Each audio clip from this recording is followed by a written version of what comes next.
So I'm going to read an article from the Texas Monthly in 1982. It's about Wynton Marsalis. I think this is when he was beginning his career, when he was first getting popular. I've never read this before, but it's on his website wyntonmarsalis.org. Um, it's titled "The Kid Is Blowing Them Away," written by Doug Ramsey. Recordings by young trumpeter Wynton Marsalis are wowing the jazz world. New releases by old pros meet the same high standards. Reviewing the 1980 Houston Jazz Festival in these pages, I observed that if the Barracudas of the music business failed to convert him into a money-making machine, the trumpeter Wynton Marsalis, who was then all but unknown, would develop into an important creative musician. Given the Barracudas' history of success in the jazz crossover and fusion sweepstakes, the concerns seem justified.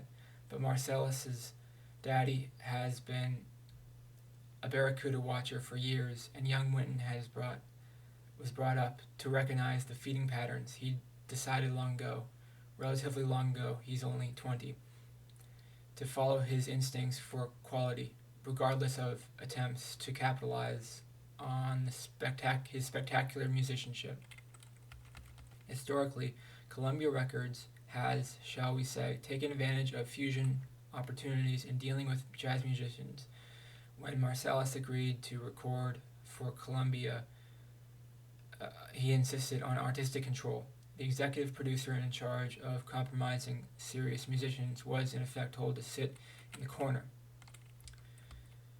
And there's a picture of him with his brother Branford. I guess Branford's 1 year older than him. I didn't know that. While the sessions were recorded, if you like the irony, you'll love the fact that the resulting album, Wynton Marsalis, Columbia FC, is at this writing being featured in Columbia's advertising as a moneymaker alongside LPs by some of the label's most compromised fusion artists. And it is at the top of the Jazz Times National Jazz Survey list of most played albums on jazz radio stations and programs, beating out such fusion leaders as Grover Washington Jr., Jean-Luc Ponty, and the formidable group known as Weather Report. Interestingly, in sixth place on that list is another album of pure jazz, Art Blakey's Straight Ahead, on which Marsalis is the trumpet player. Wynton is also making a national tour that included a stop in San Antonio in late June. Marsalis and his saxophonist brother, Branford, were steeped in the jazz tradition as they grew up in New Orleans. Their father, Ellis, is one of the city's most respected music educators and a pianist admired by many of the best-known players in jazz. The boys had been surrounded by quality music all their lives, and they are as familiar with the heroes of early jazz as with players on the cutting edge of avant-garde. Wynton's acknowledged inspirations are Louis Armstrong, Miles Davis, and Don Cherry, whose styles cover the full range of the jazz trumpet tradition. As a result, he has a balance and perspective that is rare among young musicians, many of whom seem to think that jazz began with John Coltrane, and post-1960 Coltrane at that. That essence of tradition in Wynton Marsalis' playing his mature and well-rounded tradition, playing his mature and rounded point of view may be more responsible than the stunning perfection of his work and the eager reception accorded him by all factions of the jazz audience. There are, after all, plenty of technically gifted trumpeters. It is Marsalis' ability to get to the heart of the matter, in spite of his technique, that reminds us of Armstrong, Roy Eldridge, Clifford Brown, Dizzy Gillespie, Davis, and Fats Navarro, and Chet Baker, Freddie Hubbard, and Cherry at their best. In common with them, he has warmth, emotion, and humor, the qualities in art with which people most strongly identify regardless of bravura, forms, and techniques. When the Marsalis brothers harmonized an Ornette Coleman phrase from an obscure recording, It is, in a way, an inside joke. Perhaps one listener in 1,000 could identify its origin, yet the quote gives hesitation a final affectionate nudge that leaves the listener smiling for reasons he may not totally understand. Such is the power of suggestion in the hands of creative musicians who work with a tradition. The atmosphere of the Marsalis album is evocative of the Miles Davis quintet of the late 60s, not only because the Davis rhythm section of that period backs the Marsalises on 4 of the performances, but also because Wynton finds profound inspiration in Davis' music. Pianist Herbie Hancock, bassist Ron Carter, and drummer Tony Williams help him achieve the feeling of the Davis band on pieces like RJ and Sister Cheryl. Marsalis' own group is featured on 3 other tracks. His young rhythm section maintains quality and consistency, and indeed, on Father Time and Twilight, it is more adventurous than the veterans. Marsalis' compositions signal his arrival not as only a major instrumentalist, but a composer of substance. Branford, seen outside the glare of attention surrounding his brother, is at least as interesting a soloist, and is in some ways more probing. His playing has been touched by Wayne Shorter's, but not to the point of imitation. In a recent appearance in San Francisco, Branford's intense and often funny solos were as astonishing as Wynton's, and received as much audience approval. Pianist Kenny Kirkland fully matched the brothers in excitement, if not in lyrical inventiveness. As on the album, drummer Jeff Watts was powerful, intricate, meticulous, and responsively tuned in to the rest of the band. Marsalis was enthusiastic about his brand new bassist, an 18-year-old Philadelphian named Dwayne Dolphin, who seemed to have adapted quickly to the band's complex tempo changes and subtle dynamic shifts. Though the tempos and harmonic approaches of the Miles Davis heritage influence the Marsalis band in a major way, the group may make its most original contribution in the area of dynamics, an aspect of music largely ignored by small jazz bands. San Francisco's great American music hall audience was fascinated with the tightly controlled changes in volume and intensity in several pieces, notably Thelonious Monk's Think of One, which combined rising and falling volume and slowing and speeding tempos in delightful ensemble treatment. This is not a band of young egos intent only on playing endless solos over unchanging backgrounds. My main concern, Marsalis told me, is to see that the band is a collective group. Everybody's function has to be equally important, spoken like a leader, which Marsalis has become.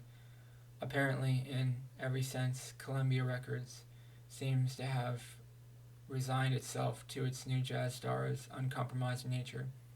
That executive producer has come out of the corner and is championing Marsalis, helping to smooth his way. Wynton is also an accomplished classic soloist, and Columbia plans to record him in 2 trumpet concertos with the Prague Chamber Orchestra.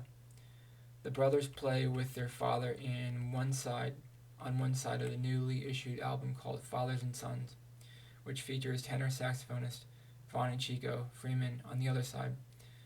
On the basis of his compositions, solos, and sturdy, propulsive accompaniments on Fathers and Sons, it is clear that Ellis Marsalis is the equal of many of the most widely known pianists of his generation.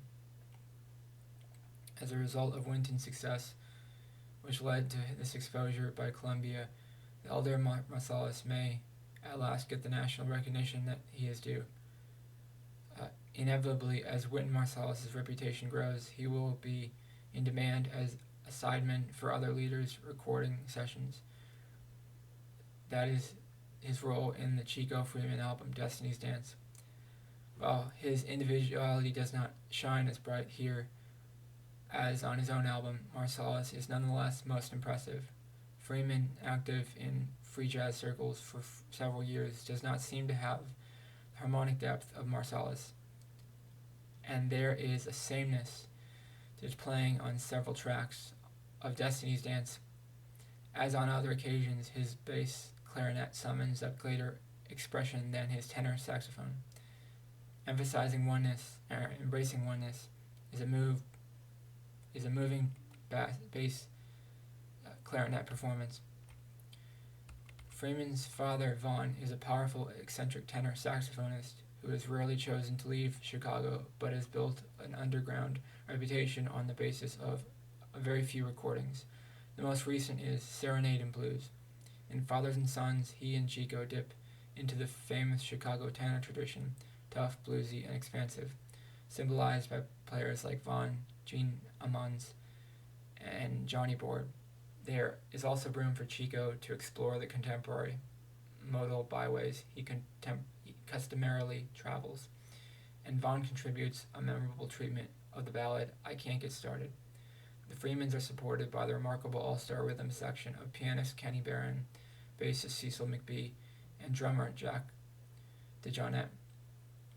Herbie Hancock, Ron Carter, and Tony Williams, the Quondam Miles Davis rhythm section, supports Marsalis on much of his album, are on their own in Third Plane, a new recording under Carter's leadership. It is a class reunion. Innovators in the expansive 60s jazz movement, headed by Miles Davis. These men have continued to innovate and lead. Hancock seems to have passed through a period of pop electronic opportunism during which he was widely accused of having sold out. Whether or not that is true, he produced a good deal of excruciatingly uninteresting music. Although Third Plane was recorded in 1977, at the apogee of his fusion trip, it shows no evidence that the experience diluted his abilities. His piano solos are crisp, clean, and inventive. Dolphin Dance, one of Hancock's major compositions of the 60s, is explored anew by three reunited colleagues. If anything, they surpass the shimmering intensity of their 1965 performance. The splash and sheen of Williams' cymbals heightening the sunny atmosphere of the piece. Another of the highlights is Carter's Third Plane, also included in his previous album, Petrao. Though in a different format, it is one of Carter's most intriguing compositions. He and Hancock make the most of the surprising harmonic pattern.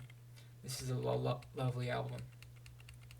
For me, a stay in New York these days must include an evening at Hanratty's, the 2nd Avenue bar and restaurant that has good food, dark wood, greenery, and a solid jazz policy. Dick Wellstood, who has moved back into New York from the Jersey Shore, frequently holds forth at Hanratty's since the days of the mid-40s when, as a teenage whiz kid, he popped into New York from Connecticut to emulate Fats Waller and James P. Johnson. Wellstood has become one of today's most deeply expressive jazz pianists. His work is alive with intimidations of virtually every era of jazz piano, from pre-ragtime to free jazz. You're likely to hear reminders of not only of the stride giants, but also of Art Tatum, Thelonious Monk, Horace Silver, and infrequently Cecil Taylor. Yet Wellstood's work is not some amusingly ecstatic pastiche. It plumbs the depths of the jazz piano tradition with a wisdom that allows humor to be expressed in obvious and subtle ways. Spend an evening with Wellstood and you'll leave New York feeling fulfilled and delighted, or save the plane fare and listen to Dick Wellwood's live at Hanratty's, a 2-album set that may well be his best recording. It includes a liberal representation of the traditional repertoire you expect from Wellstood, but also transforms such songs as Cole Porter's Looking at You, Kurt Weill's Barbara Song, and most unexpectedly Jingle Bells, which is endowed with such a dose of Wellstood's harmonic magic that it takes on a new life. Among other recent records of interest are two by James Blood Ulmer, a guitarist heavily influenced by the iconoclastic Ornette Coleman's harmonic theories, as well as by urban blues and rock. Are You Glad to Be in America is an updated release. It is remixed and partly overdubbed of Ulmer's record issued in England on the Rough Trade label. Wait a second, I lost my place here. Messed up. Rough Trade label. Because of its previous unavailability, it has become an underground sensation that is much more talked about than heard. It turns out to be stimulating, and if you haven't experienced the new melding of free jazz and hard rock, a little disturbing. It is also quite danceable, provided that your brand of dancing tends toward abandon. Freelancing represents a move toward the harder, blues-oriented side of Ulmer's music. The expression is raw, rugged, and provocative. Joe Pass has probably never in his life expressed himself rawly in his music. Pass's guitar work concerns itself with elegance, subtlety, and swing. I can't pronounce that word. That should not be taken to mean that he is dispassionate. There are moments of heat and power on George, Ira, and Joe that would no doubt have caused the Gershwin brothers to raise an eyebrow or two. Among the surprises are the steely string sound Pass uses on the loping. It ain't necessarily so, and his conversion of Love Is Here to Stay into a waltz. There is a strong support from rhythm guitarist John Pisano, bassist John Hugart, and veteran drummer Shelley Main, whose wire brush work is a particular delight.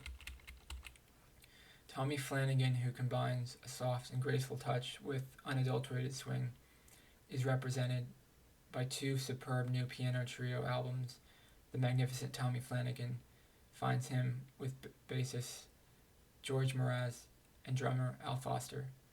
Super Session is Flanagan with Red Mitchell on bass and Alvin Jones playing drums. In each, Flanagan's distillation of melody and his counterbalancing harmonic fullness are supported by veteran rhythm sections. Jones, best known for his Hammers of Thor approach to drumming, and a sensitive accompanist when he puts down his sticks and mallets and takes up his brushes. He, Mitchell, and Flanagan produce a beautifully crafted version of John Lewis's Django. The Inner Cities album is a tad more freewheeling than the Progressive, but it's hard to choose between the two. The Smithsonian Institution continues to collate and release important jazz albums. Duke Ellington, 1941, is absolutely essential Ellington, the composer and leader of his creativity and at the helm of his greatest orchestra. Louis Armstrong and Sidney Bechet in New York, 1943 to 1945, discloses the Britian Bechet fully developed, Armstrong nearly so. These are fascinating milestones of early jazz. Pieces of Eight is a collection of Art Tatum piano solos that have been unavailable for many years. They include some of the 1939 standard transcription recordings and of few of the famous 1955 Tatum House Party sides, so sparingly issued by 20th Century Fox in the 60s. Tatum is one of the wellsprings of jazz to which all serious listeners should periodically return, and these are some of his most adventuresome and influential recordings.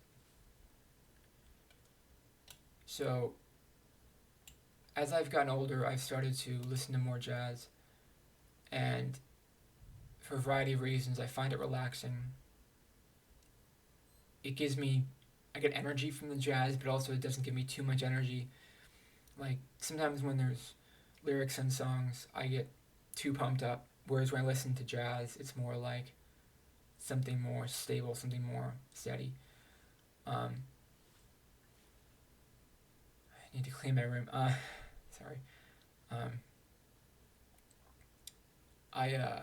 So I was watching interviews of Wynton Marsalis because I typed in people talking about jazz on YouTube, and they gave me Wynton Marsalis talking about jazz, which he's one of the people on my Spotify playlist that I listen to. He has a number of good albums. I think he has a number. His brother has a number of good albums too. But um, yeah, I listen to a lot of Wynton Marsalis on Spotify, and so I was watching him being interviewed by different people on YouTube, but interviews he did 10 years ago, 20 years ago, 30 years ago, by Charlie Rose or other people. And so I like watching Wynton Marsalis being interviewed. So he mentioned this article in one of his interviews. He said Texas Monthly article that talked about him. This might have been one of the articles that made him somewhat famous. I might have recognized him because I've heard of Texas Monthly before. I know it's a different magazine now, but back in the 80s, it was like a very remarkable magazine. It was a very powerful thing in the 80s. Not so much anymore, but Texas Monthly was like a big deal back then that he was on Texas Monthly. I think that's why he put it on his website. So when I looked it up, I was like, okay, I could read it on YouTube. Because it's more fun to read it to other people than it is to read it by myself. That was the logic, anyways. I also like reading articles about music because if I can learn more how they talk about music, I can express my opinions about music more proficiently. And if I can talk about music more, then I can make this into a music channel where I give music analysis and criticism and all that stuff. If I can become more articulate about the music and how it makes me feel and how they produce it, and if I can explain it better, then I can make this into a music criticism channel. So that's what I like to do with this channel. But the thing is, I'm going to be reading a lot of articles and I'm going to be reading a lot of short stories because I like reading on here because I think I like reading, and I like to read with people. I think that's a healthy activity. So I'm probably going to do more of that in here. But let me know in the comments below. Are you a fan of Wynton Marsalis like I am? Let me know what you think about jazz in general in the comments below. Please subscribe to this channel, be part of the community. And please like this video, it really helps out the channel a lot. Thank you for watching. Have a great day. Bye.